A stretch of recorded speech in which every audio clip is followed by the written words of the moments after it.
Hello, ang topic natin ngayon is for differential equations, which is second order electric circuits, series RLC circuits. Okay? Part 2 na ito for this topic, second order electric circuits. So kung hindi nyo pa napapanood yung part 1, ililink ko na lang sa description para ma-check nyo muna. Maganda na panood nyo na yon para meron na kayong idea or background dito sa concepts on second order electric circuits. So ito yung mga discuss nating concept. Yan, ito yung magiging equation natin for second order circuit. Tapos nakapag-solve na rin tayo ng sample problems. Okay, so umabot tayo sa ito yung mga na-solve nating problems. Hanggang problem 2 lang ata tayo eh. Okay, tama. Hanggang problem 2 lang. So, tuloy lang natin. Solve lang tayo ng more problems. Okay, let's have problem number 3. Okay, find the charge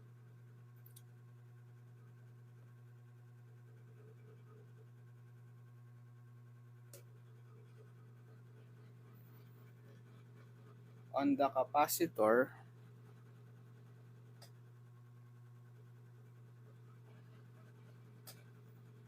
and the current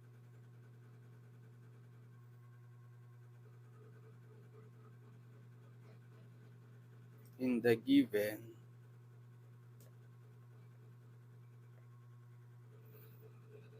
RLC series circuit and find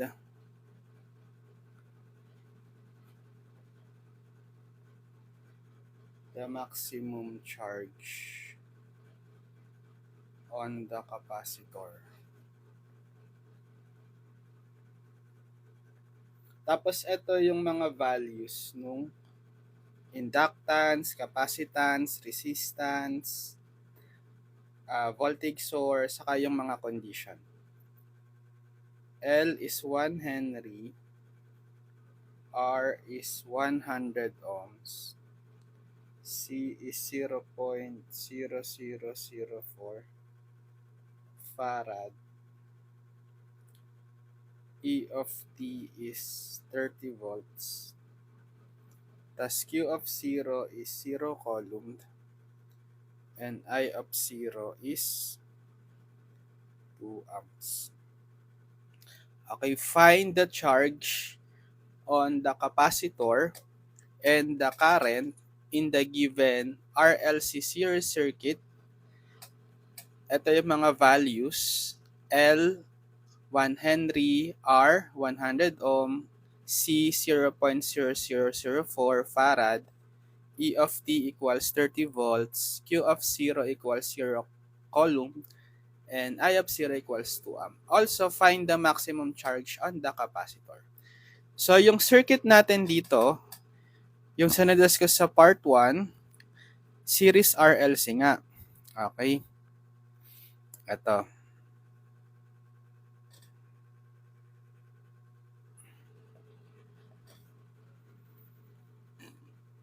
Copy natin yung circuit.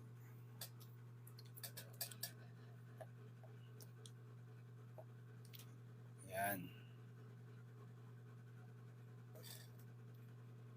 So, meron tayong series circuit, series resistor, inductor, capacitor connected across a voltage source, E of T. So, meron tayong closed loop. So, magkakaroon tayo ng current, I of T. So, isa lang yung dadaloy na current sa circuit. Lahat ng dadaloy sa element na current is I of T. Yan. So, meron tayong mga value. Diba? Yung RLC given, tsaka yung E of T. Tapos, yung condition, Q of 0, tsaka I of 0. Magagamit natin yan mamaya sa pag-solve ng arbitrary constant, C1, C2. Yan. So, na-derive na natin yung pinaka-DE dito, right? Ano yung DE natin dito? Ito siya. Na-discuss ko to sa part 1, yung derivation. Nag-KVL lang tayo sa loop. Right?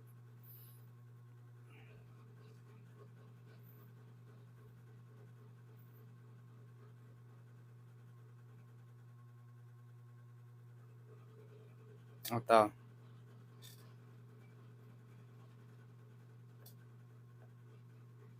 Yan. So, kopyahin natin. Then, ipa-plug in na lang natin yung mga values. Okay, dito sa DE. Bale, yung DE natin is second order DE, dependent variable CQ, independent variable CT. So, magiging d squared Q over dt squared plus R 100 divided by L 1 Henry dq over dt plus 1 over L 1, diba? Times C yung capacitance 0.0004 times 0.0004. Then Q equals, ano yung E of T natin? 30. Okay? Over L, which is 1. So, simplify lang natin. Bale, d squared Q over dt squared plus 100 divided by 1, 100 pa rin, dq over dt plus ano yung 1 over 1 times 0.0004. Edi 1 over 0.0004 pa rin. Okay. 2,500. So 2,500 Q equals 30 over 1, 30. Yan. So kapag transform natin in terms of differential operator D, bale itong d squared Q over dt squared pwede siyang d squared Q plus 100 dq over dt pwedeng dq plus 2,500 Q, copy nyo na lang, 30. Tapos i-factor out natin si Q, bale magiging d squared plus 100d plus 2,500 Q equals 30. So, yung form ng DE natin is f of dq equals a function, r of x. Ito yung E of t. Diba? Yung E of t. Pero dinivide natin by L. Sige, r of x. So, non-homogeneous na siya. Diba? Yung naturo ko sa inyo sa non-homogeneous DE equation, kapag yung right side mo is non-zero, 30 hindi na siya 0. Kapag 0, homogeneous. So, ano yung solution natin dito? Kapag non-homogeneous, bale Q, yung dependent variable, equals, or lagyan natin ng Q of T, QC plus QP. Yung QC, yung complementary solution,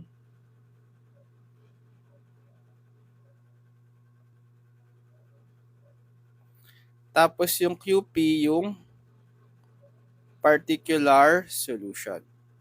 So, di ba pag non-homogeneous DE, marami tayong methods to solve non-homogeneous DE. Pwede yung methods of undetermined coefficients, reduction of order, variation of parameters, or simply by inspection, if applicable. Naturo ko naman lahat yon sa video tutorials natin. Nakalink sa description, panoorin nyo. I-apply natin ngayon yan dito sa problem. Sige, so hanapin natin yung Q of C muna. Diba for Q of C, i-equate natin tong f of dq, which is ito, to 0, yung homogeneous DE. So, ano yung f of D? Ito, di ba? Yung function of the differential operator D. Ito yung d squared plus 100d plus 2,500. So, paano hanapin yung QC? Solve lang natin yung general solution nitong homogeneous DE. That's the QC na. Paano hanapin yung general solution? Auxiliary equation, di ba? Given by f of m is equal to 0. So, palitan natin yung capital D sa f of D ng m, magiging m squared plus 100m plus 2,500 is 0. Then, solve for the roots. Okay? So, factorable yan. Right? Dalawang binomial factors. Factors ng m squared, m and m. Okay? Tapos, isip kayo ng factors ng 2,500 kapag inadd is 100. Diba? Positive 50 and positive 50. Kasi 50 times 50, 2,500. 50 plus 50, 100. Actually, perfect square trinomial, oh. Na-repeat yung roots. Pwede rin siyang m plus 50 quantity squared. Then, equate each factor to 0. So, m plus 50 is 0 and m plus 50 is 0. Okay? So, transpose natin si positive 50 sa kanan para ma-solve yung m. Bale, m is negative 50, m is negative 50 din. Pareho sila, di ba? M1, M2. So, sa case ng homogeneous DE, ano to? Case 2. Kapag repeated real roots. So, based dun sa naturo ko sa inyo, paano isulat yung form ng QC kung case 2? Di ba? C1 e to the m1t, kasi ito yung independent variable, di ba? Plus C2 t e to the m2t. Yan, di ba? Okay, so substitute ngayon natin, Q of C is equal, QC is equal to C1 e to the m1 negative 50t plus C2t e to the m2 negative 50t. Ayan, so meron na tayong QC. Next, si QP na lang. Okay? For QP. Ano ba yung DE natin? 'Di ba yung DE natin is ito. Hindi, yung original. Check natin kung anong pinakamadaling method na gamitin to find QP. What do you notice? 'Di ba yung R of X natin is just a constant?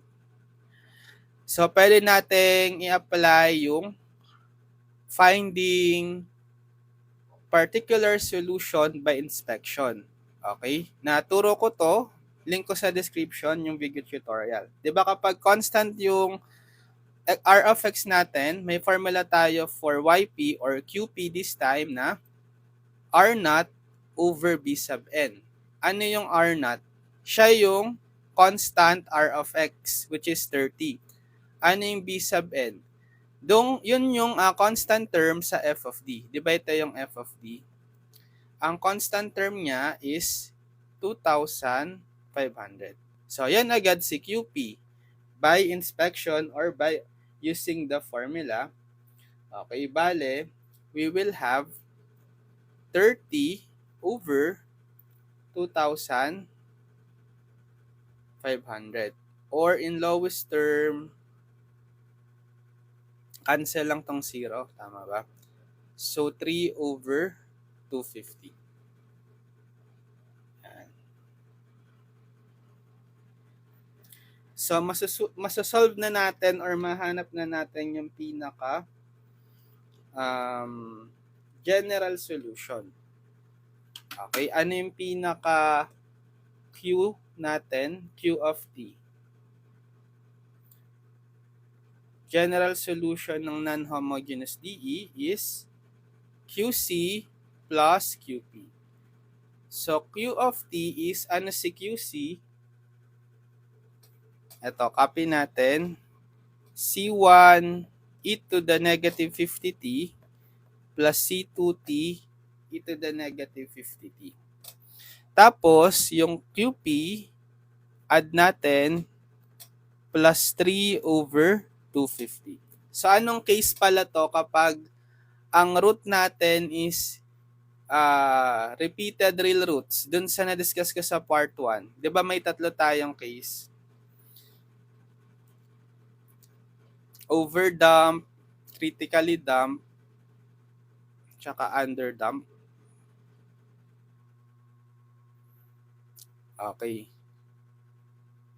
Kapag unique real roots overdamp, case 1. Ito, kapag repeated real roots, critically damp. Okay? Tapos kapag complex conjugate roots, underdamp. So yung case natin ngayon is critically damp kasi equal yung roots, di ba? Ito yung naging itsura ng Q of T natin. So this is critically damp case.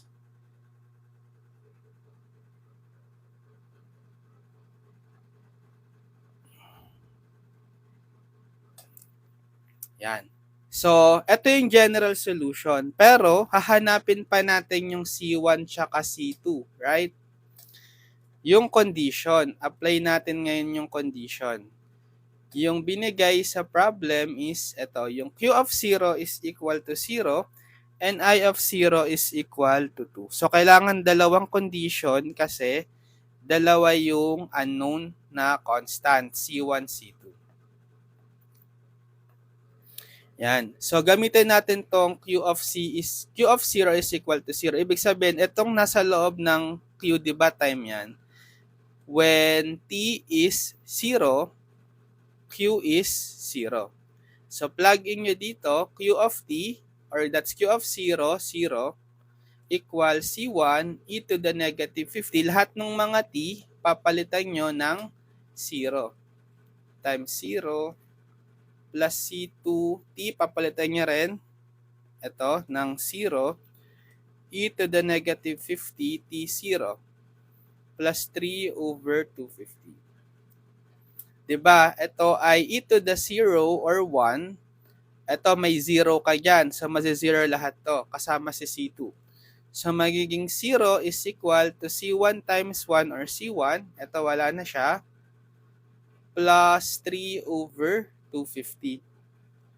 So, anong value ng C natin? Transpose na lang natin sa kaliwa. Bali, negative 3 over 250 is C1. Okay. Next, so si C2 naman. So, si C2, hanapin natin using yung condition I of 0 is equal to 2 amp. Bale, yung I kasi is dq over dt, di ba? Para makuha natin yung expression for I as a function of time, i-derivative natin si Q, first derivative. So, ito yung Q natin. Q of T. So, kuhain natin yung I, which is the derivative ng Q. Derivative natin to. So, ano ang derivative ng C1 into the negative 50t? So, C1 constant copy times the derivative ng e to the negative 50t. Diba? E to the negative 50t by chain rule times pa ng negative 50t, which is ilan? Negative 50. Okay? Actually, maganda ang gawin ko para isahang ano na lang. I-rewrite ko to as i-factor out ko si ano? Si e to the negative 50t. So, e to the negative 50t times C1 plus C2t plus 3 over 250. Ayan. Bale, pag dinifferentiate natin, product rule. Kasi may product tayo ng e to the negative 50t tsaka another function C1 plus C2t. So, using product rule, DUV is equal to UDV plus VDU. So, let's say ito si U, si e to the negative 50t, ito si V, yung C1 plus C2t. So, derivative ng ito. So, UDV, copy the U, which is e to the negative 50t, times sa derivative ng V, dV. Derivative netong C1 plus C2t. So, C1 constant, 0 derivative, plus C2T, derivative is derivative na constant si C2, copy times derivative ng T, 1. Plus V, copy the V, C1 plus C2T times the derivative ng U, which is e to the negative 50t. So, e to the negative 50t, di ba? Times by chain rule, derivative ng negative 50t, negative 50. Okay? Plus the derivative ng 3 over 250 constant, 0. Yan. So, therefore, I is, ito magiging ano na to? 0 plus C2 times 1, edi C2 e to the negative 50 na lang. Ito, distribute natin tong negative 50 dito. Bale, plus negative 50 C1 minus 50 C2T e to the negative 50t. Tas wala na to. I-factor out natin si e to the negative 50t. So, ma-add itong C1 tsaka itong negative 50 C1 minus 50 C2T. Okay? Yan.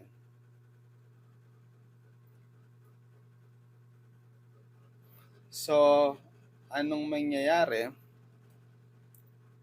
C2 pala to, sorry. C2. C2 to, di ba? Factor out natin si C2 dito. So, I is e to the negative 50t.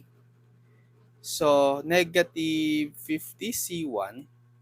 And then, plus factor out si C2 times 1 minus 50t. Okay? Yan. So, ito yung expression natin ngayon for I. Apply natin yung condition that I of 0 is equal to 2. Ibig sabihin, when t is 0, etong t, siya yung 0. Yung 0, siya yung t. I is 2. Yan. So, substitute nyo yung I na 2 equals e to the negative 50. T, papalitan nyo ng 0 minus 50 C1. Yung C1, by the way, di ba nakuha na natin yung value? Negative 3 over 250. So, negative 3 over 250.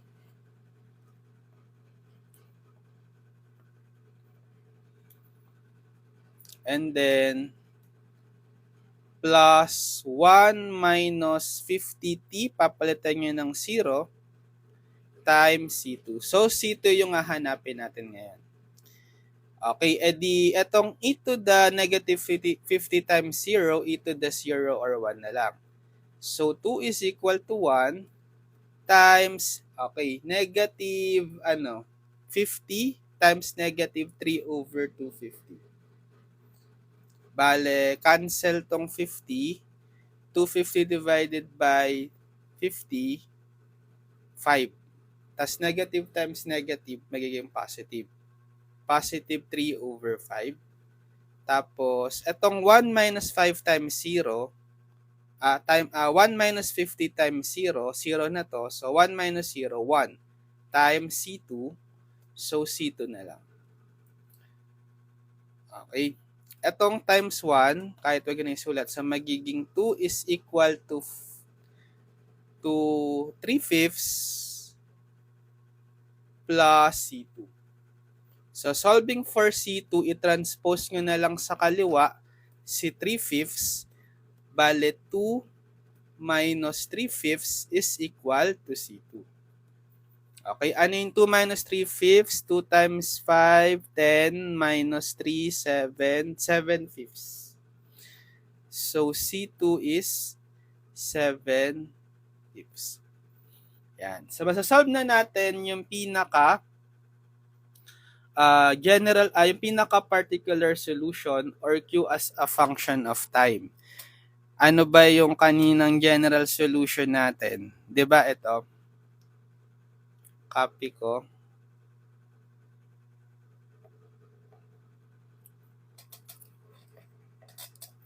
Yan. So, papalit natin yung value ng C1 tsaka C2. Etong C2, 7/5. Ano yung C1 kanina ay negative 3/250. Okay? Negative 3/250.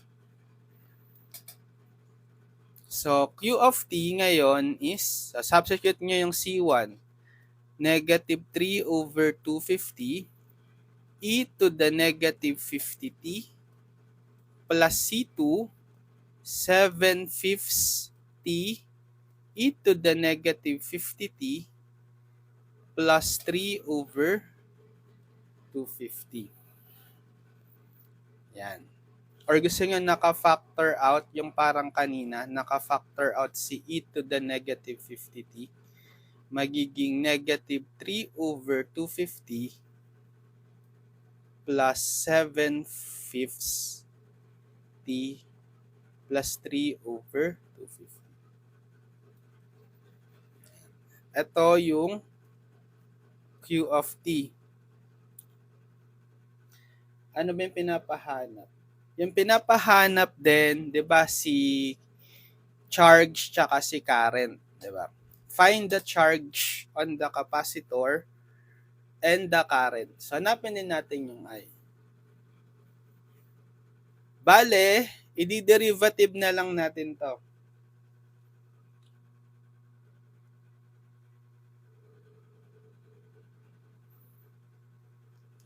Okay, derivative natin to. Or actually, yung nakuha nating I kanina, 'di ba? Yung nakuha nating I kanina in terms of C1 and C2, eto.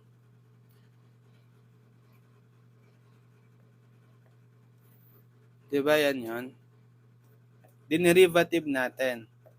I-plug in nyo ngayon yung nakuha nating C1 tsaka C2.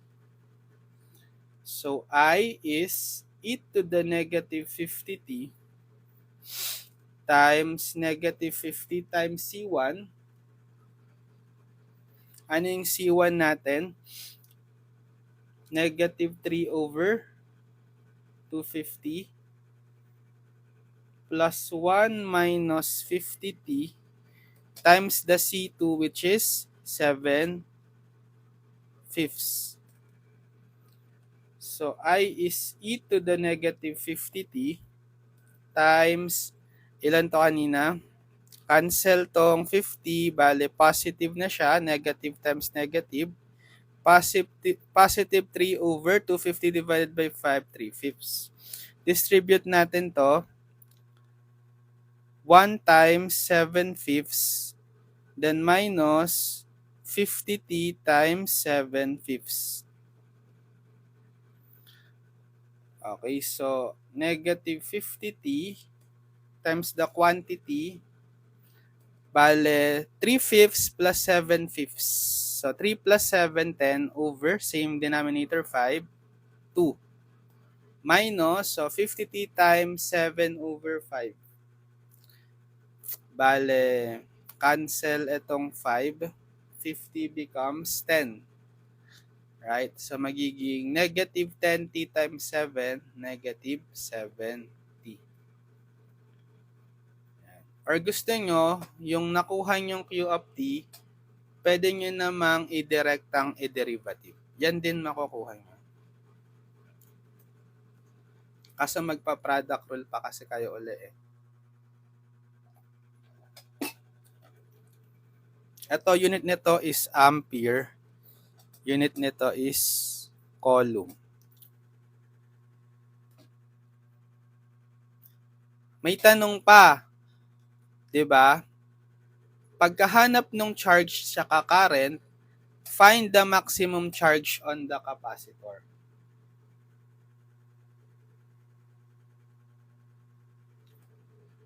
Di ba pag minamaximize natin yung function, okay, eto di ba, maximum value daw nito ng charge.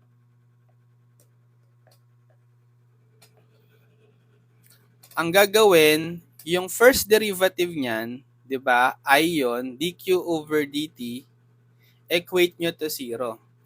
Then solve for the independent variable.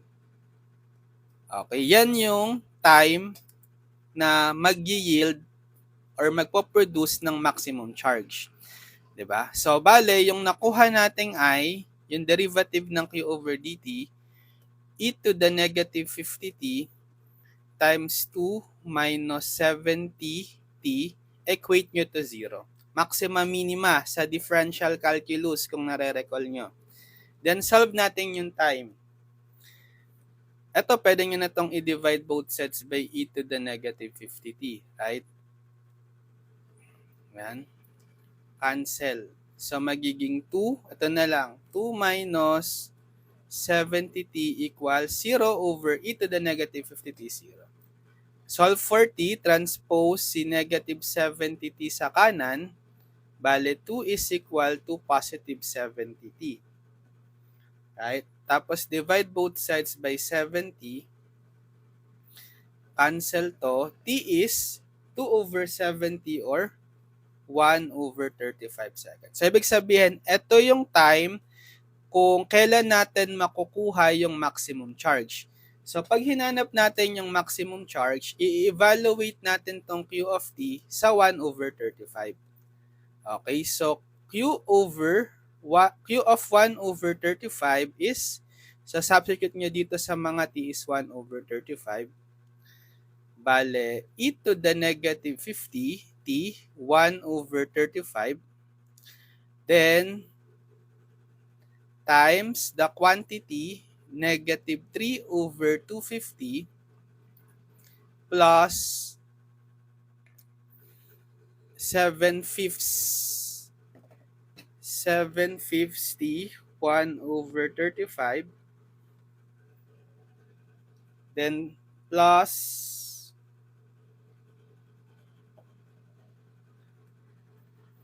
3 over 250.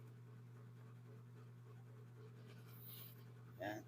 So, gamit kayong calcu, bali e to the negative 50 times 1 over 35 times negative 3 over 250 plus 7 over 5 times 1 over 35 plus 3 over 250. Yan. So, 0.01871 approximately. So, 0.01871 coulomb. Ito yung Qmax, maximum charge. Yan. Gets? Okay, problem number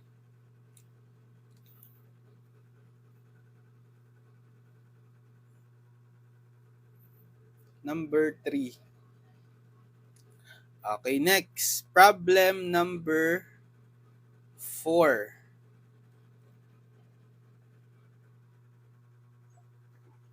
Okay, problem number 4. Ito naman.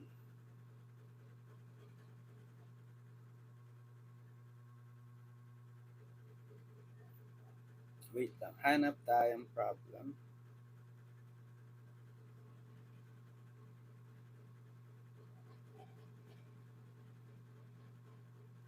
Ito, sulat ko muna.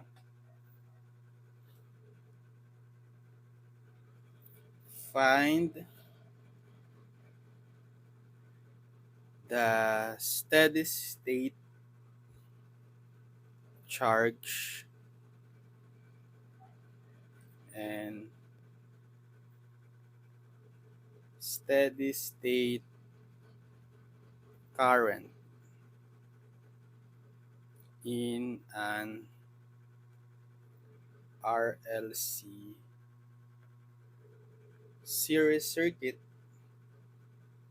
Okay, when L is 1 Henry, R is 2 ohms, C is 0.25 farad.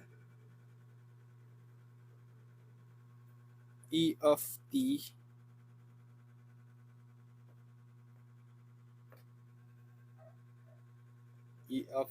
is 50 cosine t.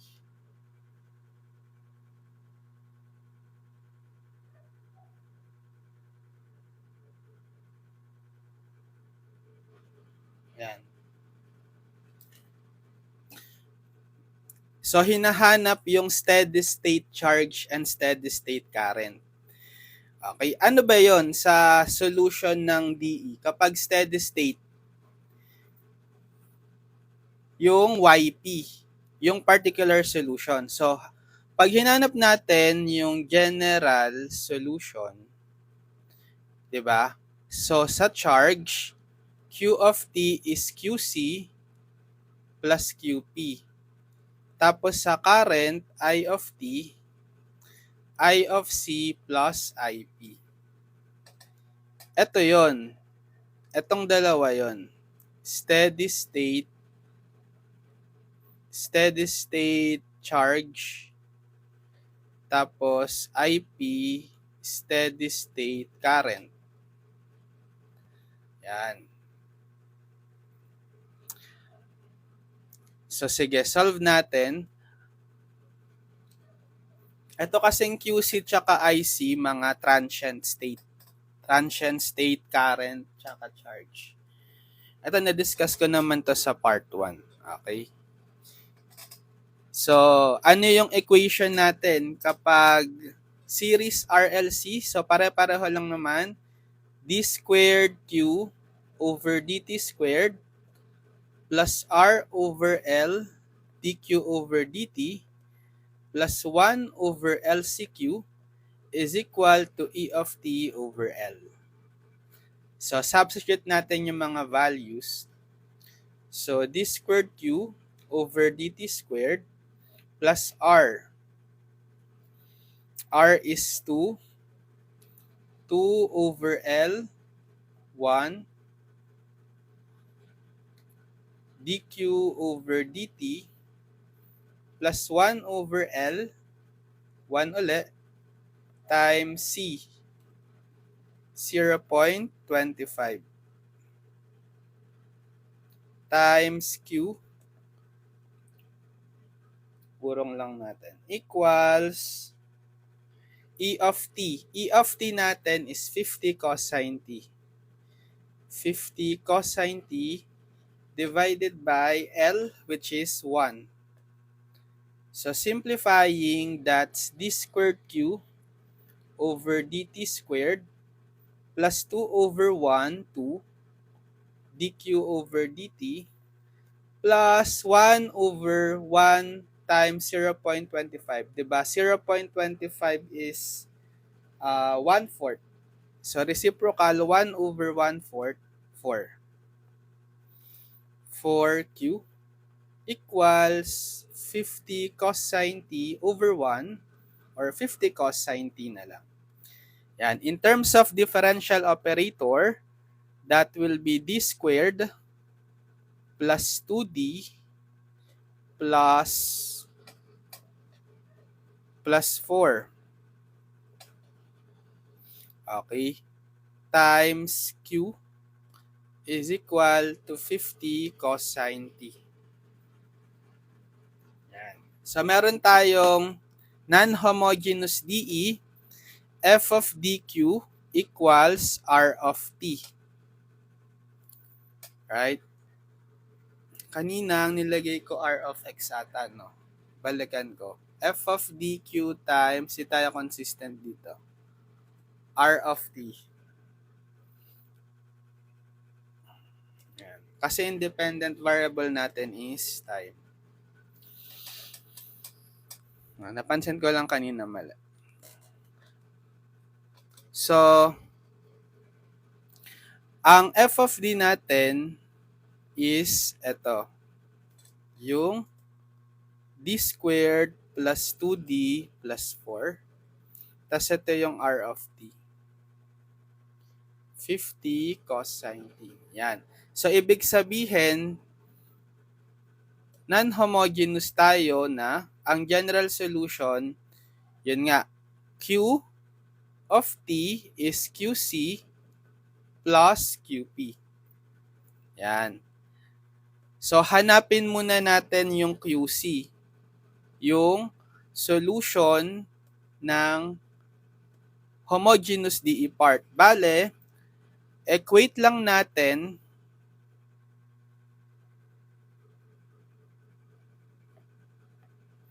etong f of dq, which is yung d squared plus 2d plus 4q to 0. Okay? Kung ano yung general solution nito, yan na rin yung magiging QC. So, hanapin natin yung auxiliary equation given by f of m is equal to 0. So, palitan natin yung mga capital D sa f of D ng m. So, magiging m squared plus 2m plus 4 is equal to 0. Then, solve for the roots. So, I don't think na factorable ito. Okay, gamit tayo ng quadratic formula. So, quadratic formula is m equal to negative b plus minus the square root of b squared minus 4ac divided by 2a. Kung ipapattern natin, general quadratic equation is am squared plus bm plus c is 0. So, ipattern natin yung form ng quadratic equation sa given. Ano yung a? Yung coefficient ng m squared, which is 1. Right? Ano yung b? Coefficient ng m, which is 2. Ano yung c? Yung constant, which is 4. Then plug in sa quadratic formula. M is negative b, which is 2, plus minus the square root of b squared. B is 2 ulit, tas squared. Minus 4a, 1 times c, 4. Divided by 2a, which is 1. Simplify. So, negative 2 plus minus the square root of 2 square is 4 minus 4 times 1 times 4, 16 over 2 times 1, 2. So, negative 2 plus minus the square root of 4 minus 16, negative 12. Yan. So, may negative tayo, magkakaroon yan ng imaginary. Diba? Bale, negative 2 plus minus, pwede tayong mag-extract ng perfect square factor ng 12. Diba ano? 4 times 3. Tas may negative. Okay? Over 2. So, negative 2 plus minus, halalabas yung square root ng 4, perfect square 2. Tas may iwan yung square root ng negative 3. So, lagyan nyo na lang square root ng negative 3 or square root ng 3 I. Kapag may square root ka ng negative 1, I yun. Over 2. Okay, tapos divide each term on the numerator by 2. Negative 2 divided by 2, negative 1. Plus minus 2 divided by 2, 1. Sa matitira is square root of 3i. So, ito yung dalawang roots natin, complex conjugate roots. So, kapag complex conjugate roots, anong itsura ng YC sa homogeneous DE? 'Di ba kapag meron tayong M given by A plus minus BI, okay, bale yung A natin dito is yung real part, negative 1. Tapos yung B is the coefficient nung I, yung square root of 3. Case 3, complex conjugate root sa homogeneous DE yung naturo ko. Ang form natin ng QC dito is C1 e to the AX plus cosine BX. Ande, ano tayo? T pala tayo, no? T. T yung independent variable. Plus C2, okay, e to the AT sine BT. Okay? So substitute QC is C1 e to the A, which is negative 1t, cosine B square root of 3t plus C2 e to the A, negative 1t, sine B square root of 3t. Or kahit ano na lang, C1 e to the negative t cosine square root of t plus C2 e to the negative t sine square root of 3t. Ayan, ito yung QC. Okay, actually hindi to mahalaga sa problem, pero kinuha ko na rin kasi gagamitin natin yung concept ng roots nito sa YP. Di ba? YP talaga yung mahalaga. So, for YP naman tayo. Okay, so paano ngayon hanapin yung YP? Di ba non-homogeneous DE nga tayo? Okay, so pwede tayong gumamit ng different methods, di ba? Methods of undetermined coefficient, methods of variation of parameters, method of reduction of orders, or kung possible, inspection, pinakamadali. Ano yung pinaka-given DE natin? Ito. 50 cosine t yung R of x. Yan. E di, pwede natin gamitan ng undetermined coefficient. Okay? So, ano yung form ng YP? Diba? Kukuhain natin yung roots. Total roots, empty. Ito yung pagkakaturo ko sa inyo sa method of undetermined coefficient. Okay? Empty is M plus M prime. Yung M prime is yung pag bumuo ka ng homogeneous DE given itong, let's say, R of x, R of t natin na 50 cosine t, which is a particular solution. Okay? Or RP. Ang general solution nito, pag nilagyan nyo siya ng arbitrary constant, diba laging pair yan?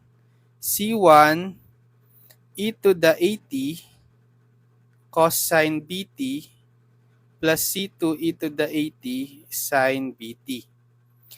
Or gawin ko na lang, kasi C1, C2 ginamit na natin kanina. C3, C3, C4.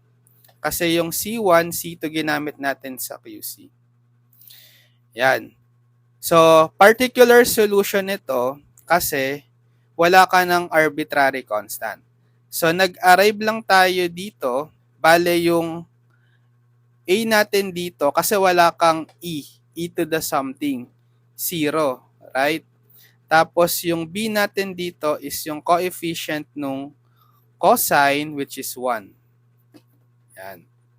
Actually, pwede mong isulat to as R of t, C3 e to the 0t, cosine 1t, plus C4 e to the 0t, sine 1t. Ito, yung general solution niyan, 'di ba?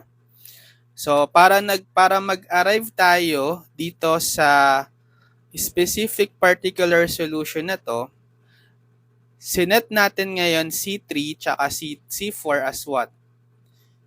So, sa cosine 1t, ito 1 lang to pinakita ko lang na may e to the 0 something. Okay, para mag-equal siya dito sa 50 cosine 1t, C3 dapat is 50. Right? Si C4, wala naman tayong term na sine t sa R of t. So, 0 yung C4. Yan. So, kaya particular solution ito. Na ang general solution is ito. So, therefore, ang root natin by case 3 is M is, diba, A plus minus BI, M is 0 plus minus 1I, or M is plus minus I. Ito yung M prime. Okay, kapag tinotal natin yung MT is what? Yung root kanina ng auxiliary equation, yan yung M. Yung M1, M2.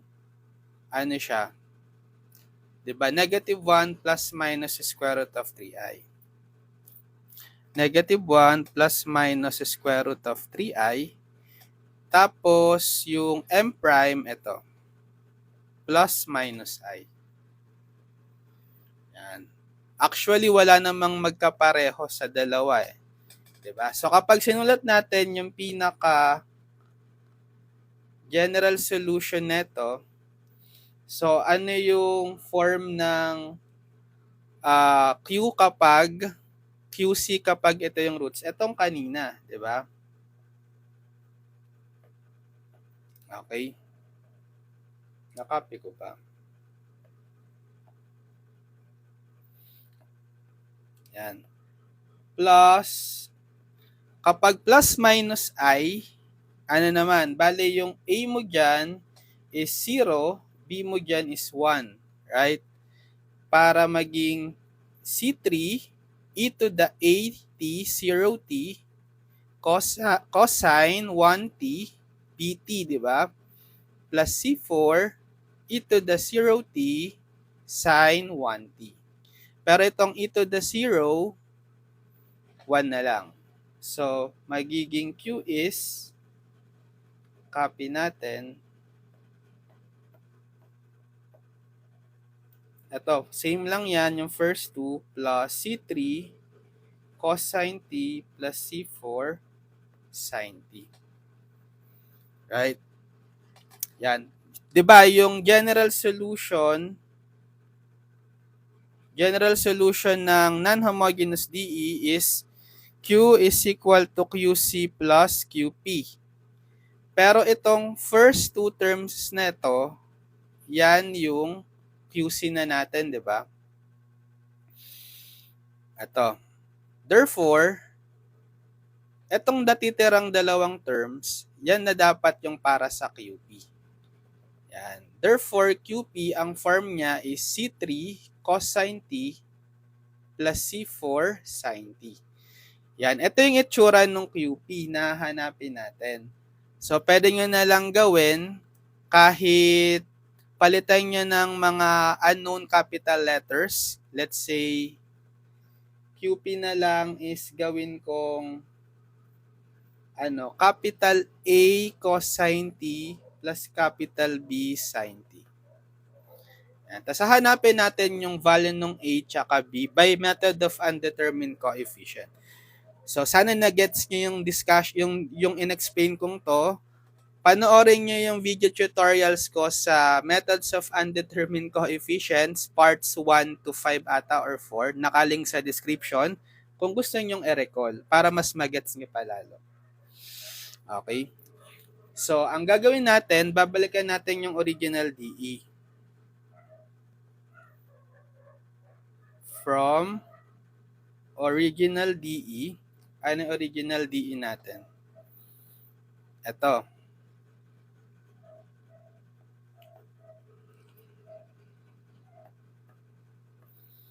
So, isa-substitute natin yung form ng QP.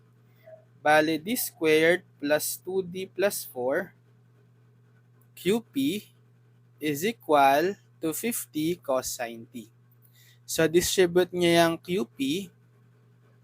Okay, distribute the QP para maging d squared Q P plus 2d QP plus 4QP equals 50 cosine t.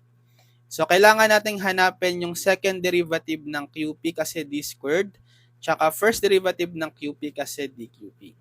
Sige, dQP muna.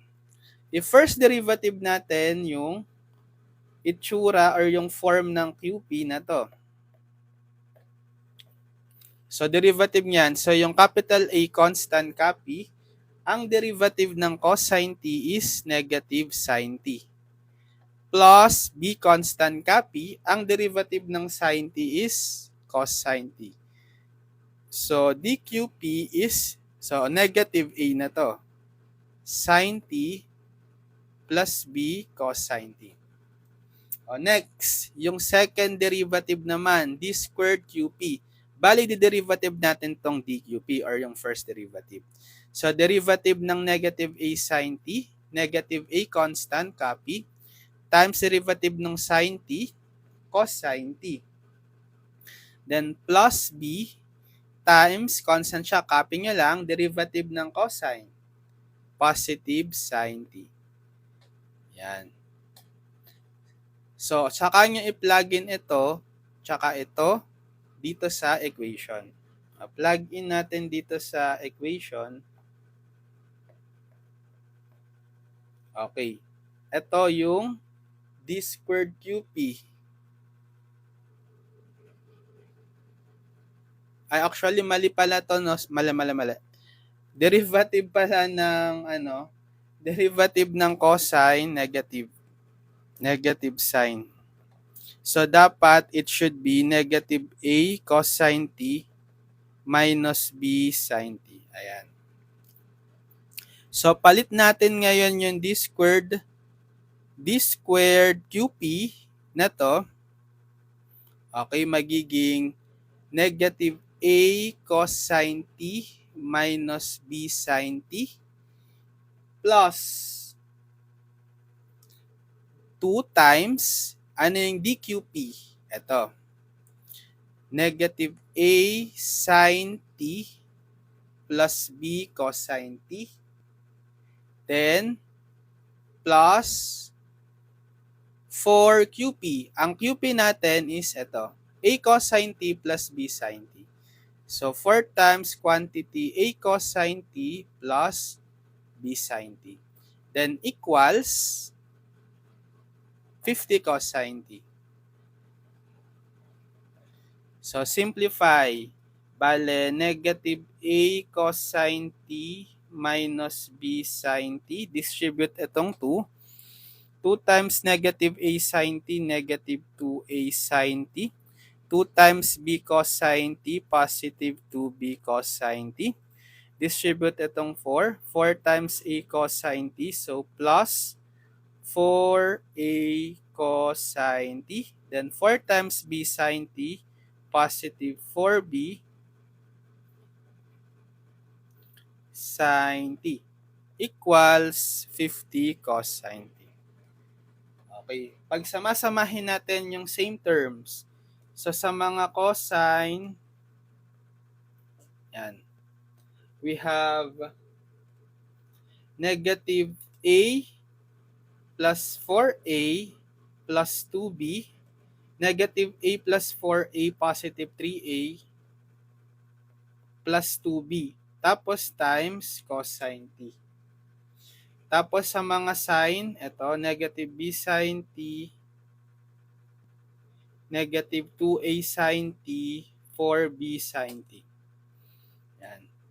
Plus, so combine natin yung negative B plus 4B minus 2A. Negative B plus 4B, positive 3B. Tapos, negative 2A, copy, sin t. Then, equals to 50 cosine t. Yan. So, by equating coefficient na tayo. Kaya nga, methods of undetermined coefficient, equate natin yung coefficients ng same function sa left and right side. So, for cosine, coefficient ng cosine t sa kaliwa, 3a plus 2b. Coefficient ng cosine t sa kanan, 50. Equation 1. Then, sa sin t naman, coefficient ng sin t sa kaliwa, negative 2a plus 3b. Coefficient ng sin t sa kanan, wala kang sin t term. Pwede mong lagyan ng placeholder na plus 0 sin t. Or, therefore, yung kanyang coefficient is 0. Equation 2. Yan. So, it's up to you paano nyo ngayon isa-solve itong simultaneous equation. Elimination, substitution, depende sa inyo. Okay, sige. Dito sa equation 2, gawin ko, transpose ko si negative 2a sa kanan. So, 3b is magiging positive 2a. Solve ko yung a in terms of b. So, divide ko to both sides by 2. Cancel. Capital A is 3 halves b. Saka ko ngayon isa-substitute itong a sa 1. Bale, 3 times a. So, 3 halves b na siya. Tapos, plus 2b equals 50. Yan. So, 3 times 3 halves b, 9 halves b. Plus 2b is 50. Okay. Multiply ko both sides by 2 para walang denominator. Okay. Magiging 2 times 9 halves b, cancel si 2. Magiging 9b. Tas 2 times 2b, 4b. 2 times 50, 100. So, 9 plus 4b, 13b, equals 100. Divide both sides by 13. So, b is 100 over 13. Tapos, para ma-solve natin si a, yung value ni a kasi is 3 halves b. So, 3 halves times yung nakuhang b, 100 over 13. So, ilan to? Cancel tong 2, 100 magiging 50. So, 3 times 50, 150 over 13. Ayan, so yung QP na natin ngayon, diba yung QP is ito, A cosine t plus B sin t. So, palitan natin, yung A value is 150 over 13 cosine t plus B 100 over 13 sin t. Ito na yung sagot sa steady state charge. 'Di ba QP lang naman 'yon hinahanap, steady state charge. Kapag sinulat mo yung pinaka general solution ng Q is 'di ba QC plus QP or Q of T gamitin natin. Ano si QC? Yung nakuha natin kanina, QC, eto. So, copy.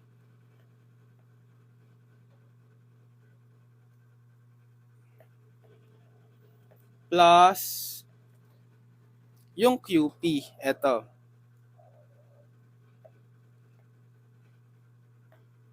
General solution. Ito yung QC. Etong QC, tinatawag yan na transient state. Transient state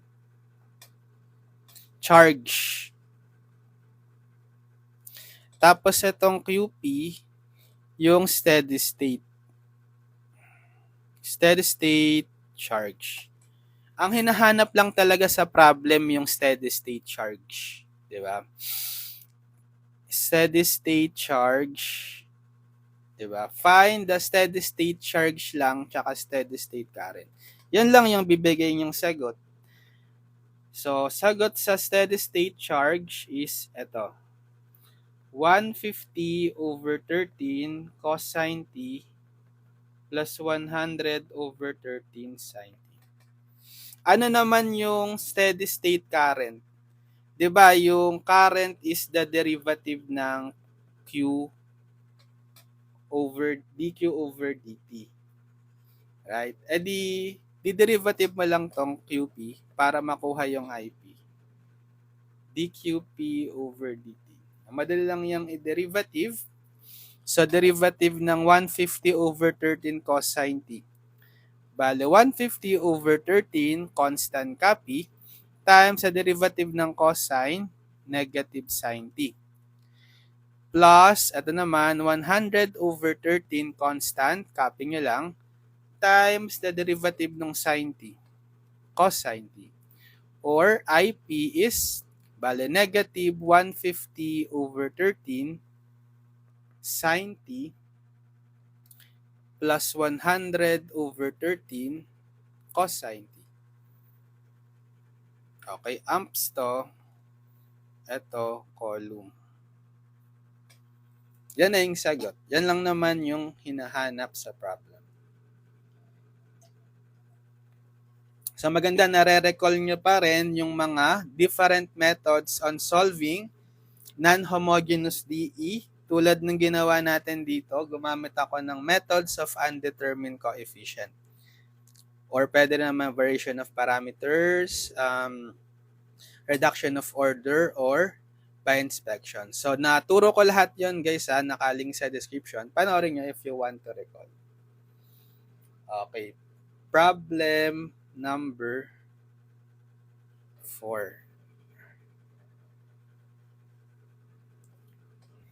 Number 4.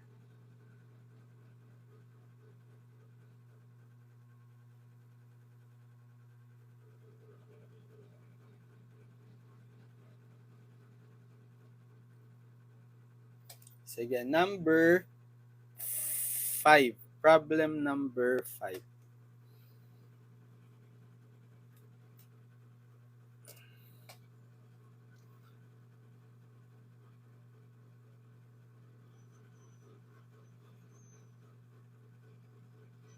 Find the charge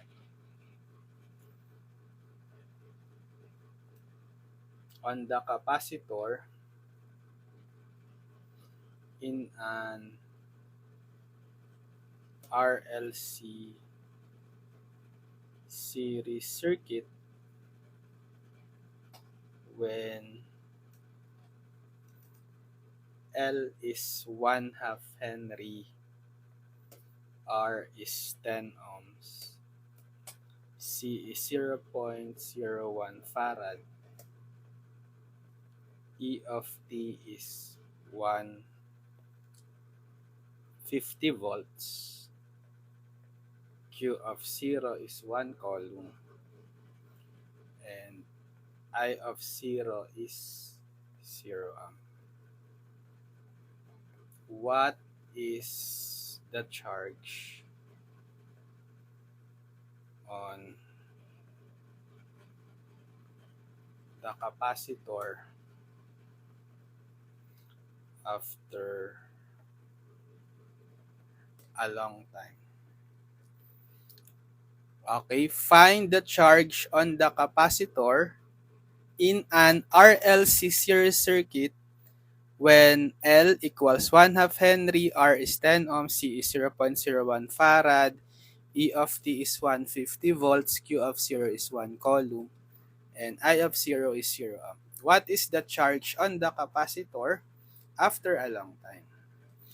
So, series RLC pa rin, the same equation.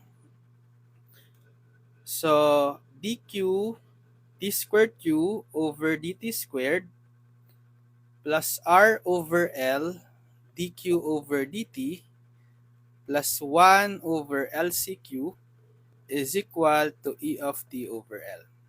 Substitute natin yung value.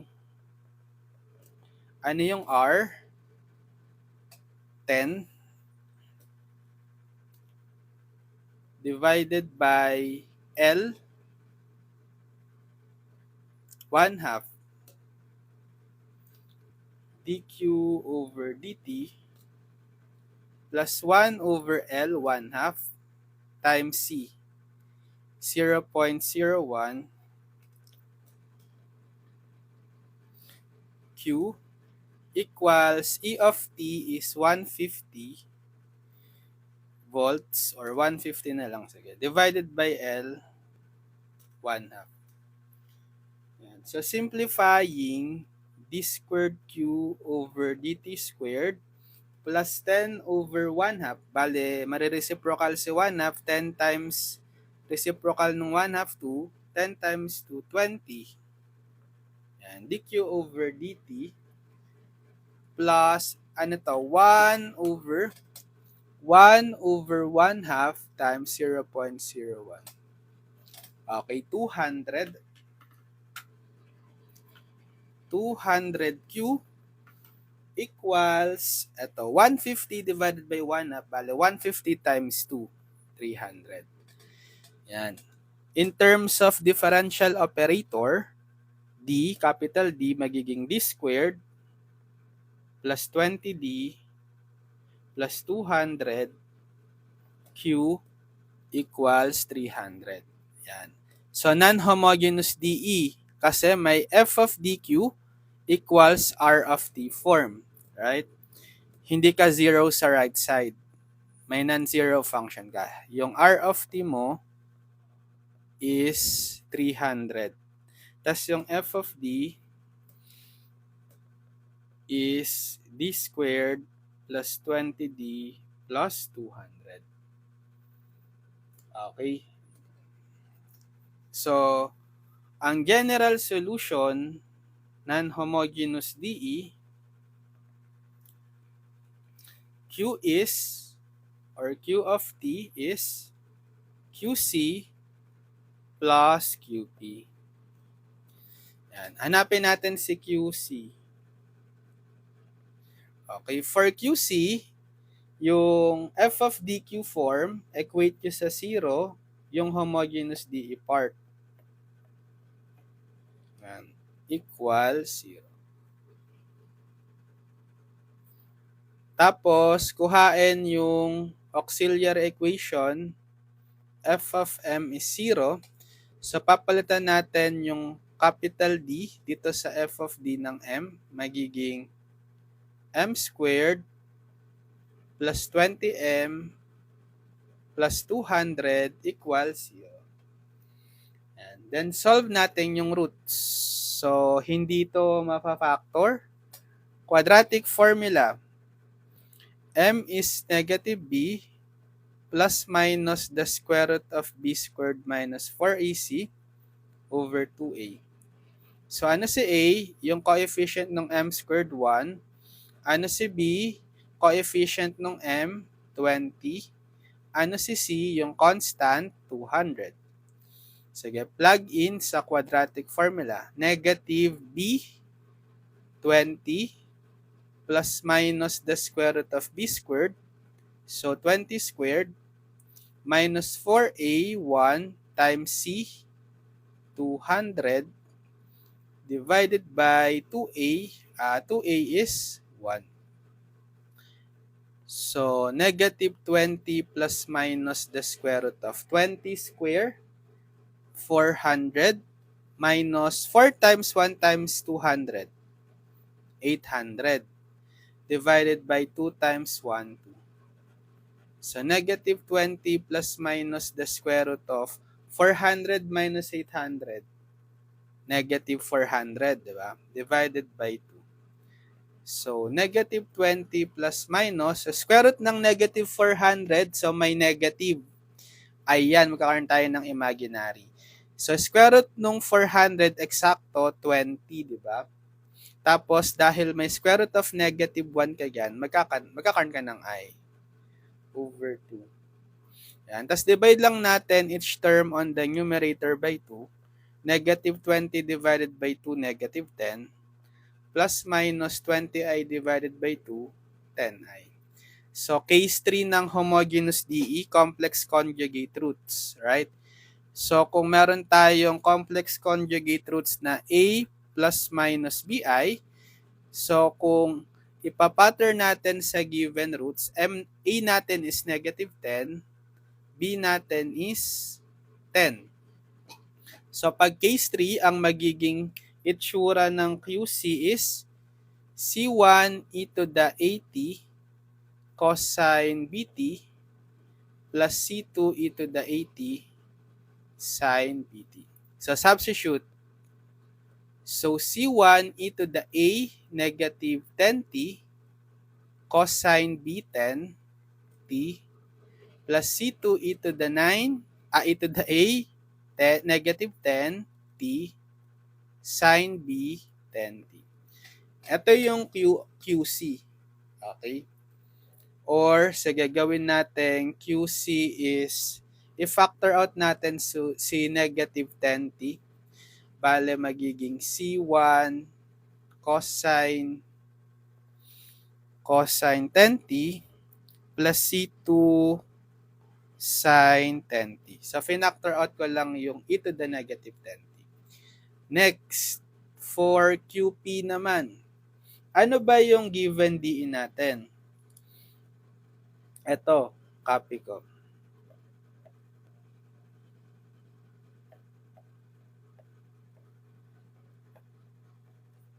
Okay, di ba? Ang given DE natin, yung R of X natin or R of T natin is constant. Di ba? Tapos yung F of D, ito yung D squared plus 20D plus 200. Pwede natin gamitin yung inspection, yung nasolve natin sa una, or QP. Kapag constant lang yung R of T mo sa right side, tapos yung F of D mo may constant term, ang pinaka-QP lang yan is R naught over Bn. Yung R naught is yung constant function R of the value, 300. Tapos yung B sub n is yung constant term sa F of D, 200. Naturo ko to sa solution by inspection, di ba? So therefore, ang QP agad natin is R naught, which is 300, divided by Bn, 200. So QP is 300 over 200, cancel yung dalawang 0, 3 halves. Yan. So makukuha na natin yung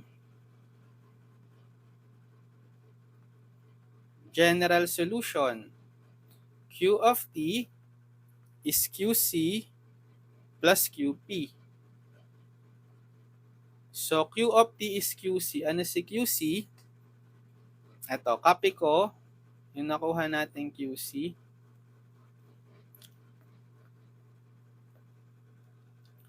Plus the QP, 3 halves. General solution. Okay, pero kailangan natin particular solution, yung merong value si C1 tsaka si C2. A-apply ngayon natin yung given condition sa problem. Ito, yung Q of 0 is 1 coulomb and I of 0 is 0 amp.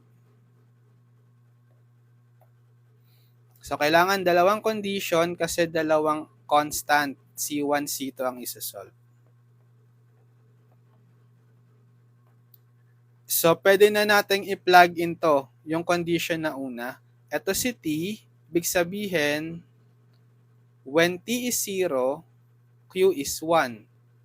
Okay, dito sa Q of T. So, palitan natin yung Q of T ng 1, yan yung value ng Q of 0, equals to e to the negative 10t. Palitan nyo yung t ng 0. Lahat. So, C1 cosine 10t, palit 0, plus C2 sine 10t, palit 0. So, 1 is e to the 0, or 1 na lang yan. C1 cosine 10 times 0, cosine 0 is 1, right? Plus C2, sine 10 times 0, sine 0 is 0. So, magiging 1 is, etong 1, kahit wag na isulat, C1 times 1 plus C2 times 0, 0. So, therefore, C1 is 1. Actually, meron pa pala, sorry, may 3 halves pa pala nakalimutan natin. Nakalimutan natin si 3 halves. Ito, hindi ko nasulat. Yan. So, bale, may 3 halves pa dito, plus 3 halves. So, ang mangyayari, itatranspose pa natin. Bale, C1, tapos 1 copy sa left side, transpose si 3 halves, positive 3 halves sa kaliwa, magiging negative 3 halves. So, 1 minus 3 halves, diba negative 1 half. Yan. So, C1 is negative 1 half. Next, paano naman yung C2 masosolve? Gamitin natin tong condition. I of 0 is 0. So, yung ating I is, again, derivative ng Q with respect to time. So, derivative natin yung Q. Diba yung Q natin, ito, Q of T. Derivative. I-derivative natin. So, paano yan i-derivative? Kasi, may product ng dalawang function, no? Product rule. Derivative ng UV is UdV plus VdU. So, let's say, ito si U, ito si V. So, copy the U, e to the negative 10t times derivative ng V. Bale, C1, constant copy, derivative ng cosine 10t, negative sine 10t, by chain rule times the derivative ng 10t, 10. Plus, so sa C2 sine 10t naman, C2 constant copy, derivative ng sine 10t, cosine 10t, by chain rule times derivative ng 10t, 10 ulit. Yan. Plus, so UdV na to, VdU naman. So, copy the V, C1 cosine 10t plus C2 sine 10t. Then, times derivative ng U, du. Ito yung U, e to the negative 10t. Derivative niyan is e to the negative 10t times by chain rule, derivative ng negative 10t. Negative 10. Then, plus the derivative ng 3 halves. Constant. So, derivative is 0. So, magiging I na to is e to the negative 10t, simplify ko lang, C1 times negative times 10, negative 10 C1 sine 10t. Ito, C2 cosine 10t times 10, positive 10 C2 cosine 10t. Then, plus, dito naman, i-distribute ko tong negative 10.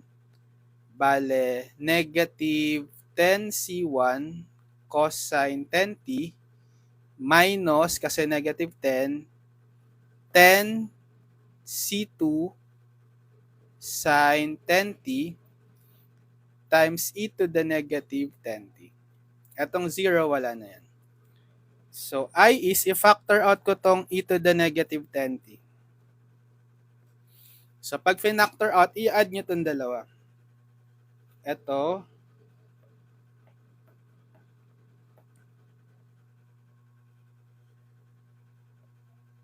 plus, ito.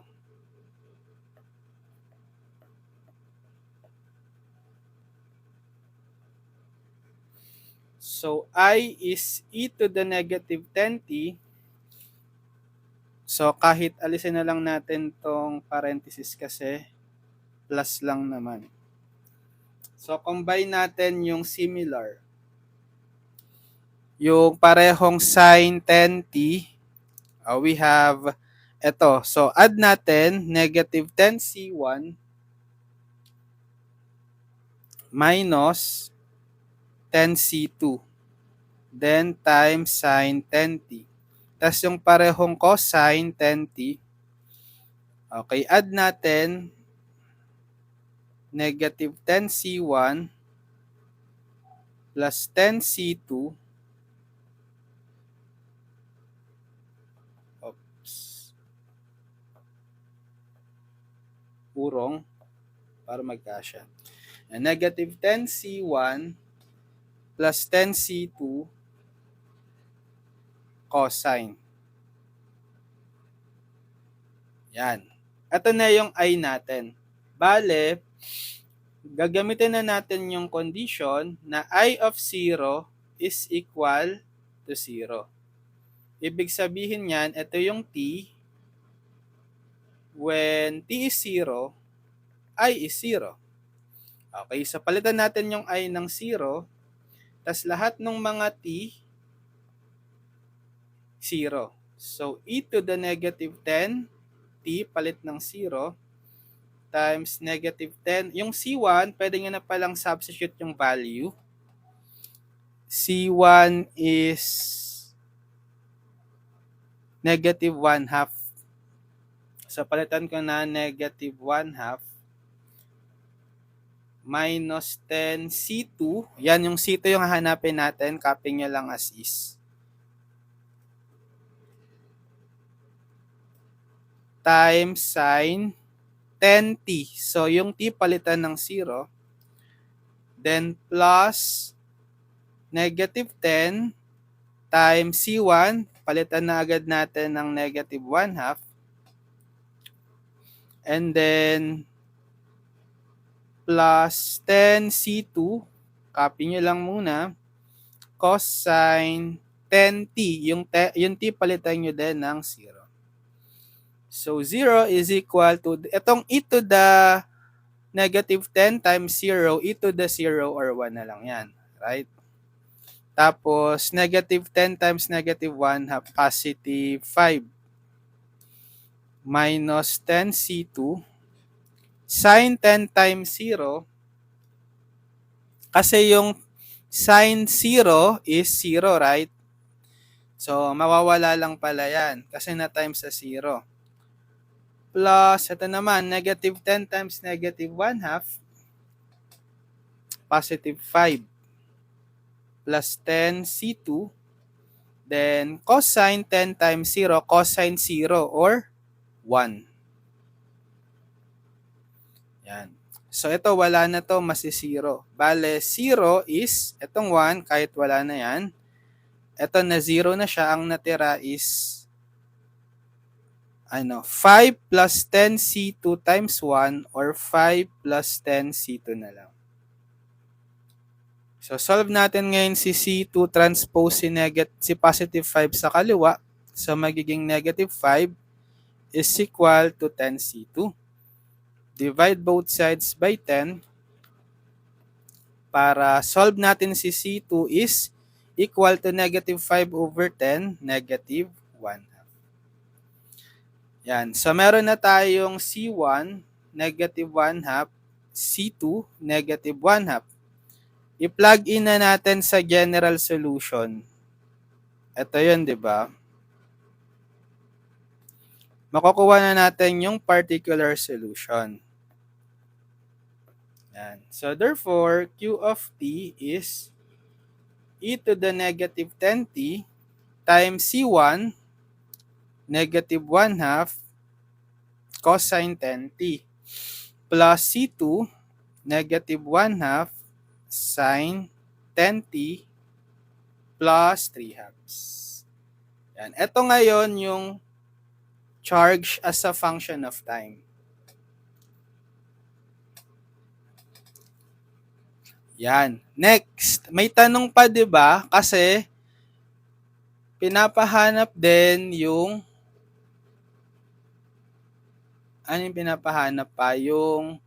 Hindi, lumagpas na tayo. Ito sa 5. Yan, ito na yung charge as a function of time, yung kanina nahanap na natin. Next, what is the charge on the capacitor after a long time?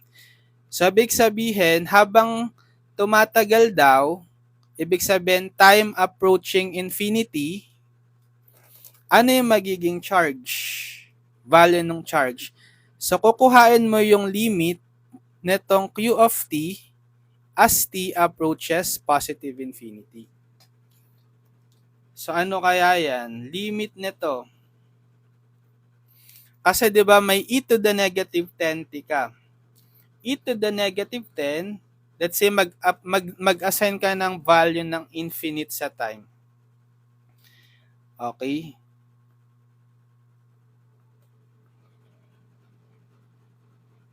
Yan. Plus 3 halves. Anong mangyayari sa e to the negative 10 times infinity na nakamultiply dito sa mga terms na to? Diba masisiro yun? Okay. Input mo sa calcu e to the negative napakalaking value 9999999. Mag-a-approach yun ng 0, di ba? E to the negative 999999999. Magzi-0.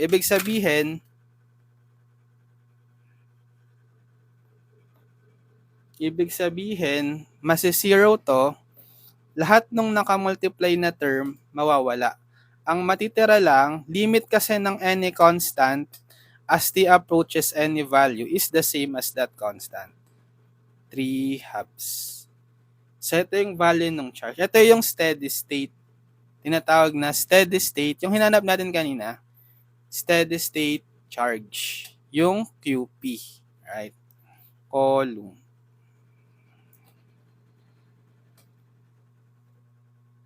Yan. So, ito na yung answer sa problem number hanggang problem 5. Yan. So, nakasolve din tayo ng 5 problems for the topic second order circuit series RLC. So, isa lang to sa application ng higher order DE. Meron pa yung mass spring system, yung pendulum, etc. Okay, so sige, follow nyo lang ako dito sa ating account para manonotify pag may video tutorial tayo next time. And subscribe din kayo sa ating YouTube channel, Engineered Math. Lilink ko na lang sa description yung mga past video tutorials natin for DE, pati yung pinaka-playlist ng differential equations para mapanood nyo lahat ng video tutorials ko from first lesson to last lesson sa DE para meron kayong video tutorials playlist guide from our YouTube channel, Engineered Math, sa buong subject nyo na DE. Yan. Good luck sa mga nagtitake ng differential equations. Kayang-kaya nyo yan. Basta aral lang mabuti, solve lang ng maraming problems, practice lang ng practice. Panoorin nyo yung lahat ng mga video tutorials ko sa YouTube sa differential equations playlist. Good luck! Sige, see you on my next video tutorial. God bless everyone. Padayon, future engineers. Bye-bye!